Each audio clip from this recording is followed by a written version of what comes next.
হযরতে মূসা নবীর ঘটনা। আল্লাহকে বলেন, আল্লাহ জান্নাতে আমার সাথে বন্ধু কারে বানায়া দিবা? সুবহানাল্লাহ কোন। আল্লাহ বলে, মূসা রে, জান্নাতে তোমার সাথে নাম্বার 1 এক নাম্বার বন্ধু দামেস্কের বাজারের কসাই। সুবহানাল্লাহ। হযরতে মূসা বলে, আল্লাহ ভাবছিলাম কোন নবী রাসূলের নাম আসবে, জান্নাতে আমার সাথে কসাই 1 নাম্বার বন্ধু। কেমনে এটা সম্ভব? হয়ে যায় দেখিয়া কসাই কি করে। নবী মূসা দৌড়ায় গেছে, যায় দেখে বেটা কসাই গরুর গোশত বিক্রি করতেছে, কিন্তু ভালো ভালো গোশত, যেগুলা যে জায়গার গোশত বেশি সিদ্ধ স্বাদ লাগে, কারণ কসাই তো জানে কোন জায়গার গোশতটা বেশি সিদ্ধ স্বাদ লাগে, এটা জমা করতেছে, এক জায়গায় জমা করতেছে, বিক্রি করে না। নবী মূসা সব দেখতেছে, তুই আমার সাথে জান্নাতে 1 নাম্বার বন্ধু হবি, আল্লাহ তোর আমল দেখার কথা বলছে। সুবহানাল্লাহ। হযরতে মূসা আলাইহিস সালাতু ওয়াস সালাম সারাদিন কসাইয়ের সাথে গোশত বিক্রি করা দেখছে। বিকেল বেলা গোশত বিক্রি করা শেষ, ওই ভালো ভালো জমানো গোশতগুলো নিয়ে কসাই বাড়ির দিকে রওনা করছে। হযরতে মূসা সামনে দাঁড়াইছে, এ আল্লাহর বান্দা, আমি 1 রাতের জন্য আপনার বাড়ির মেহমান হতে চাই। সুবহানাল্লাহ বলেন। আল্লাহওয়ালারা মেহমান পাইলে খুশি না বেজার? হ্যাঁ, নবী মূসা মেহমান হইতে চাইছে, আল্লাহর বান্দা খুশি, আলহামদুলিল্লাহ বলেন। বাজান, আমরা তো মেহমান আইলে বেজার হই, আছে না নাই? কিছু মানুষ আছে মেহমান বাড়িতে আসলে মনটা খারাপ, এটা কইরেন না। নবীজি বলেন, মেহমান তোমার বাড়িতে গেলে বরকত নিয়ে যা। মেহমান কি নিয়ে যায়? বরকত নিয়ে যায়। এই জন্য নবীজি মেহমানকে এত পরিমাণ মেহমানদারি করছে, নবীজির মেহমানদারি দেখা বহু বেঈমান কালিমা পড়ে মুসলমান হয়েছে। সুবহানাল্লাহ কোন। নবীজিকে কষ্ট দেওয়ার জন্য, নবীজিকে কষ্ট দেওয়ার জন্য এক ইহুদি নবীর বাড়ির মেহমান হলেন। ঘটনা কিছুটা হলেও জানেন। নবীজি মেহমানকে এত সুন্দর মেহমানদারি করলেন, সুবহানাল্লাহ। খাবার দাবার করায় রাতের বেলা শুইতে দিলেন ভালো বিছানার ভেতরে। ইহুদির মনে নিয়ত হলো নবীকে কি করবে? কষ্ট দিবে। এ আল্লাহর বান্দা ইহুদি যে বিছানায় ঘুমাইতে দিছে, ঘুম না আইসে ওই বিছানার ভিতরে প্রস্রাব করছে, পায়খানা কইরে চলে গেছে। যাওয়ার সময় সাথে যে তলোয়ার নিয়ে আসছিল সাথে, এটা রাইখে গেছে। আল্লাহর বান্দা রাতের বেলা বিদায় হয়ে গেছে, রহমাতাল লিল আলামিন। সকালবেলা মেহমান খোঁজ নেওয়ার জন্য গেছে, যায় দেখে মেহমান তো নাই। যেই বিছানায় শুইতে দিয়েছিল, বিছানার ভিতরে প্রস্রাব পায়খানা। নবীজি আফসোস করতেছে, হারে আমার মেহমানের জানি কত কষ্ট হয়েছে। মেহমান মনে হয় অসুস্থ হয়ে গেছিল, আমাকে ডাকে নাই। হাই হাই, কি পরিমাণ কষ্ট বেন আমার মেহমানের হয়েছে।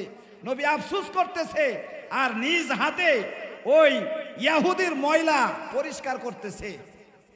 ইহুদি ওই তলোয়ার নেওয়ার জন্য ঘুরে আসছে।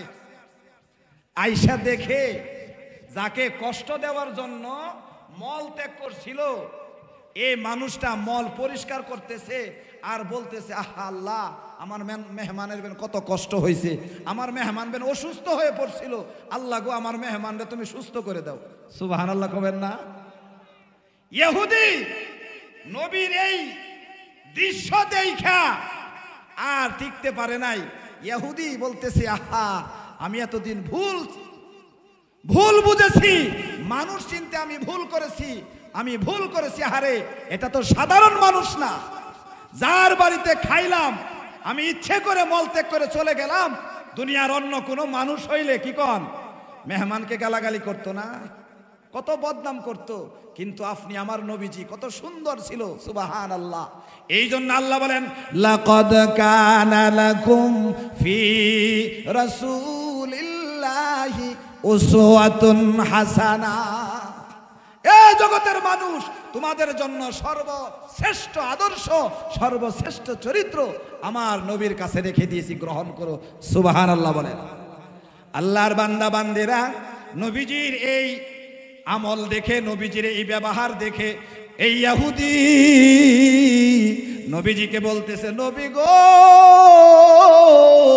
আমি বুঝতে পারি না, আমি ইচ্ছা করে এই কাজ করেছি, আপনি আমারে মাফ কইরা দেন, আমারে পড়ায়া দেন লা ইলাহা ইল্লাল্লাহ মুহাম্মাদুর রাসূলুল্লাহ সাল্লাল্লাহু আলাইহি। আমার দয়ার নবী, মায়ার নবী, আর আসবে না দুনিয়াতে। আমার দয়ার নবী, মায়ার নবী, আর আসবে না দুনিয়াতে। উম্মতের ওই কান্ডারি দয়ার নবীজি, আর আসবে না নবী দুনিয়াতে। আমার দয়ার নবী, মায়ার নবী, আর আসবে না দুনিয়াতে।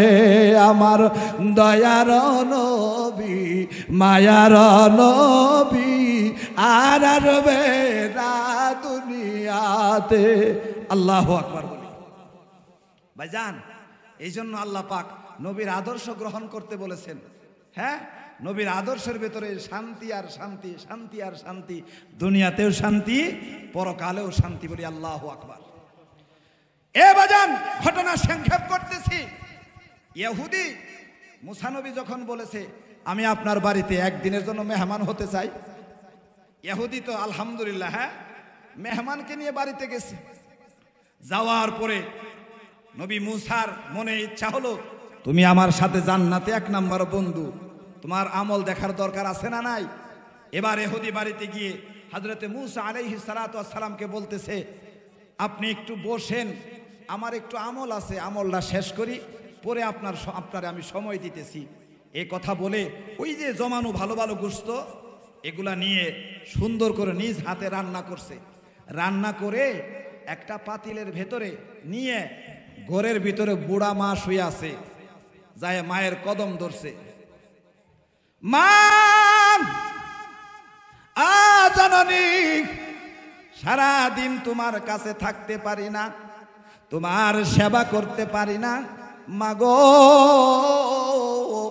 না জানি কত কষ্ট তোমার হয়। আম্মা জান, দয়া করে আমারে ক্ষমা করে দাও। মায়ের কাছে মাপ চায়, আর গোশতগুলো টুকরা টুকরা করে মা জননীর মুখে উঠায়া দেয়। মায়ের হাতে, ছেলের হাতে এই গোশতগুলো মা খাইতেছে।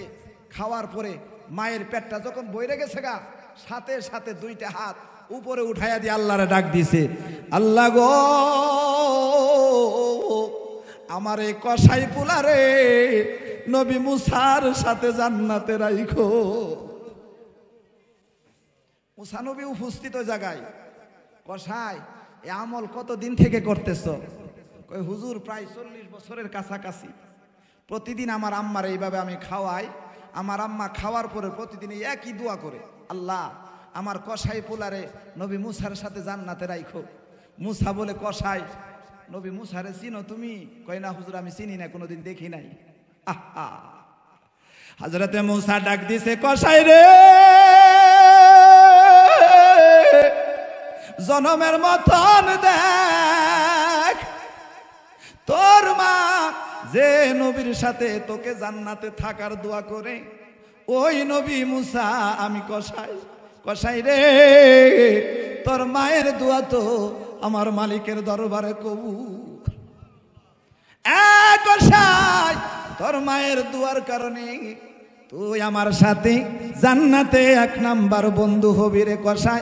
আমার আল্লাহ এই খবর আমারে জানাইছে। ভাইজান, আমার পর্দার মা বোনদেরকে বলবো, আব্বা আম্মা এটা দুয়ার ভান্ডার।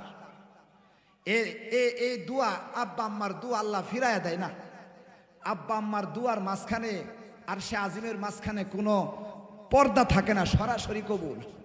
এই জন্য অনুরোধ করি, কেউ এই আব্বারে আম্মারে কষ্ট দিব না। সাধ্য অনুযায়ী, আমরা সাধ্য অনুযায়ী আব্বা আম্মার সেবা যত্ন অবশ্যই করব। বিশেষ করে আমাদের ব্যবহারটা যেন কোনো সময় আব্বা আম্মার সাথে খারাপ না হয়। রাজি আছি তো ইনশাল্লাহ? আল্লাহ তৌফিক দান করে সকলে বলি আমিন।